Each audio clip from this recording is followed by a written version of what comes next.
మహిళా స్వయం సహాయక సంఘాలకు 5.5 కోట్ల రూపాయల చెక్కులను శాసనసభ్యులు దొంతి మాధవరెడ్డి అందజేశారు. స్వయం సహకార సంఘాలకు కెనరా బ్యాంక్ వారి ఆధ్వర్యంలో నర్సంపేట మండలంలోని 11 గ్రామాలకు గాను 55 గ్రూపులకు 5.5 కోట్ల రూపాయల బ్యాంకుల సహకారంతో తీసుకునే వడ్డీ లేని రుణాలను పూర్తి స్థాయిలో సద్వినియోగపరుచుకొని మహిళలు ఆర్థికంగా ఎదగాలని అన్నారు.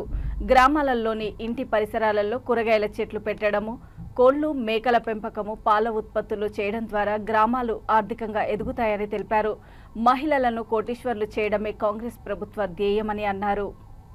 శాలతో సత్కరించాలని, ఎందుకంటే ప్యాడీ సెంటర్లు అన్ని మహిళలకందరూ కూడా కొంత లాభదాయకం కాబట్టి మహిళా పారిశ్రామికవేత్తలుగా ప్రోత్సహించడానికి మన ఎమ్మెల్యే గారు మన మహిళా సంఘాలకి ప్యాడీ ప్రొక్యూర్మెంట్ సెంటర్లు ఇచ్చినందుకు గాను ధన్యవాదాలు. సార్కి ఒకసారి గట్టిగా ధన్యవాదాలు, అభినందనలు తెలియజేయాల్సిందిగా అందరినీ కోరుతున్నాను. గట్టిగా చెప్పట్లే, ఎందుకంటే సార్ 6 మండలాల్లో మహిళా సంఘాలకి మన ప్యాడీ ప్రొక్యూర్మెంట్ సెంటర్లు అన్ని ఇవ్వడం జరిగింది, సౌహృదంగా ఇవ్వడం.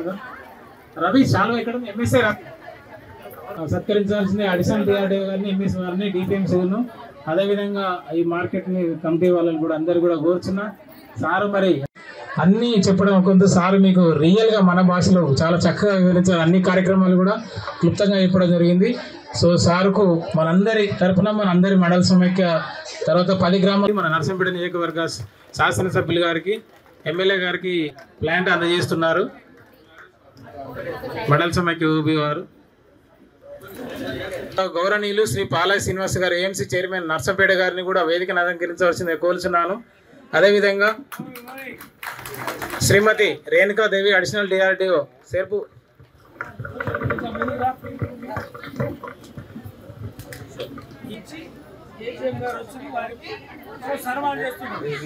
ఎమ్మెల్యే గారు మన Canara bank regional manager Madhavi madam గారిని 300 కోట్ల పైన మనం తీసుకొని ఉన్నాము. సో ఈ రోజు ఇక్కడ కెనరా బ్యాంక్ లో మనము 10 జీపీలకి మార్కెట్ ఉండే విధంగా సలహాలు, ట్రైనింగ్లు ఇవ్వాల్సిన ఇంకా ఎక్కువ అవకాశం ఉందని చెప్పి ఈ సందర్భంగా నేను భావిస్తూ ఉన్నాను. ఎందుకంటే వీరు పూర్తి స్థాయిలో ఇంతకుముందు మరి ఏదైతే ఫీల్డ్ ఆఫీసర్ గారు చెప్పినారు, మరి మగవాళ్ళకి ఇస్తే డబ్బులు ఖర్చు అయిపోతాయి, ఆడవాళ్ళకి ఇస్తేనే ఈ డబ్బులు పోగొడతాయని చెప్పినారు. ఆ రోజు గుర్తించే, ఆ రోజు ఏదైతే గ్రూపులు ఏర్పాటు చేసేటప్పుడు గుర్తించే ఆడవాళ్ళు మన దేశంలో, మన ప్రాంతమే కాకుండా మన దేశంలో వారు పూర్తి స్థాయిలో భద్రంగా పొదుపుగా ఏదైతే డబ్బులు వాడుతారని చెప్పే ఈ యొక్క గ్రూపులు ఏర్పాటు చేస్తారని చెప్పి ఈ సందర్భంగా మరోసారి మీ అందరికీ కూడా తెలియజేస్తూ, మరి ఈరోజు 5.5 కోట్ల రూపాయలు 55 గ్రూపులకి 10 గ్రామాలకే ఆర్థిక సహకారం అందింది. అయితే ఈ యొక్క ఆర్థిక సహకారం అందిన దాంట్లో వివిధ రకాలుగా వ్యాపారాలు చేస్తూ ఉన్నారని చెప్పి ఇప్పుడు ఏపీ గారు చెప్పినారు. మీరు తయారు చేసే వస్తువులన్నీ కూడా పూర్తి స్థాయిలో మన ప్రాంతంలో, మన జిల్లాలో అమ్ముడుపోయే విధంగా మీరు వీటన్ని కూడా తయారు చేసుకోవాల్సిన అవసరం ఉందని చెప్పి మీ అందరు కూడా మనవి చేస్తూ ఉన్నాం. వీటితో పాటు నిత్యావసర వస్తువులు ఏదైతే రోజువారీగా వాడుకునే పాలు, పెరుగు, నెయ్యి, నూనె, కూరగాయలు, సబ్బులు, మరి ఏదైతే షాంపులు, ఇవన్నీ కూడా ఉన్నాయి. కాబట్టి మన కుటీర పరిశ్రమలు ఏ విధంగా అయితే గతంలో పనిచేశాయో వాటి మీద ఎక్కువ ఫోకస్ పెట్టి మీరు కనుక పనిచేసేటట్టయితే తప్పకుండా అమ్ముడు పెట్టడానికి అవకాశం ఉంది. మనం గ్రామాల్లో ఉన్నాం. ఈరోజు పాల ఉత్పత్తి చాలా తక్కువ ఉంది, వాడకం ఎక్కువ ఉంది.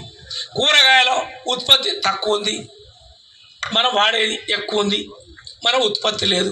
కోడిగుడ్లు, కోళ్ళు, మాంసం, ఇవన్నీ కూడా మన ప్రాంతంలో పూర్తి స్థాయిలో కనుక మీరు పెంచుకున్నట్టయితే ఎక్కడికి పోవాల్సిన అవసరం లేదు. చేపలు, గొర్రెలు, కోళ్ళు ఇవన్నీ కూడా మరి తక్కువనే కనపడతాయి. మరి కూరగాయలు కూడా ఈరోజు వరంగల్ నుంచి నర్సంపేటకు వస్తేనే కూరగాయలు మన ప్రాంతంలో నామ మాత్రమే. మా పార్వతమ్మకి 10 ఎకరాల భూమి ఉంది, ఒక చిక్కుడుగా మొక్క లేదు, ఆఖరికి సోరకాయ చెట్టు లేదు. గేదెలు ఉన్నాయి, మరి గేదెలు